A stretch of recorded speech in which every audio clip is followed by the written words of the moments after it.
بسم اللہ الرحمن الرحیم اوصیکم بتقوی اللہ، یہ بھی امام حسن عسکری علیہ السلام کا فرمان ہے۔ فرماتے ہیں اوصیکم بتقوی اللہ والورع فی دینکم والاجتہاد للہ والصدق الحدیث واداء الامانۃ الی من ائتمنکم من بر او فاجر وطول السجود وحسن الجوار فبہذا جاء محمد صلی اللہ علیہ وآلہ۔ اس کا ترجمہ آپ خدمت میں عرض کرتا ہوں۔ امام نے فرمایا اوصیکم بتقوی اللہ، میں آپ کو تقوی الہی کی وصیت کرتا ہوں، پرہیزگاری کی تقوی الہی کی وصیت کرتا ہوں۔ والورع فی دینکم، اور اپنے دین میں صحیح معنوں میں پاک دامنی اختیار کرنے کی۔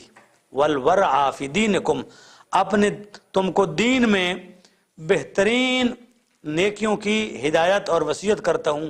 والاجتہاد للہ، اللہ کے راستے میں کوشش، جتنی اللہ کی راستے میں کوشش کر سکتے ہیں، امام فرمایا میں آپ کو وصیت کرتا ہوں۔ وصدق الحدیث، اور امام فرماتا ہے میں آپ کو وصیت کرتا ہوں کہ آپ ہمیشہ سچ بولیں، جھوٹ کبھی نہ بولیں، چاہے موت بھی سامنے آ جائے جھوٹ کا سہارا نہ لیں۔ وصدق الحدیث، سچی بات کریں۔ واداء الامانۃ، اور امانت کی ادائیگی۔ الی من ائتمنکم من بر او فاجر، حد ہے دین اسلام کی اور مذہب اہل بیت کی۔ امام نے فرمایا کہ امانتوں کو پہنچا دو صاحبان امانت تک، من بر او فاجر، ولو وہ فاسق و فاجر ہی کیوں نہ ہو، نیک ہو تو بھی پہنچا دو، فاجر ہو تو بھی پہنچا دو۔ یعنی کافر کی بھی امانت ہے تو آپ کو اختیار نہیں ہے کہ آپ اس کی امانت میں خیانت کریں۔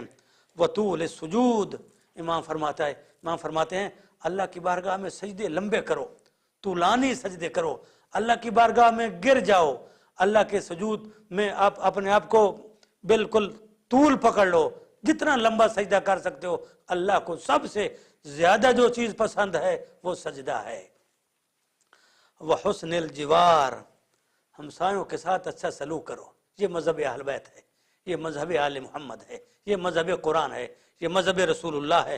وحسن الجوار، اپنے ہمسایوں کے ساتھ اچھا سلوک کرو، ان کو تکلیف نہ دو، ان کو اذیت نہ دو، ان کی عزت کے اوپر ڈاکے نہ ڈالو، ان کے مال کے اوپر ڈاکے نہ ڈالو۔ وحسن الجوار، ہمسایوں کے ساتھ اچھا سلوک۔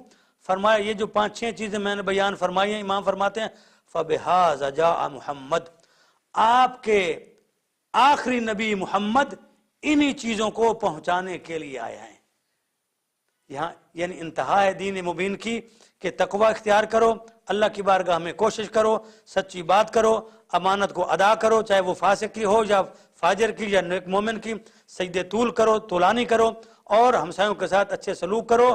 یہی سبب ہے کہ اللہ نے پیغمبر کو آپ پر بھیجا ہے۔ صلی اللہ علیہ محمد وآل محمد۔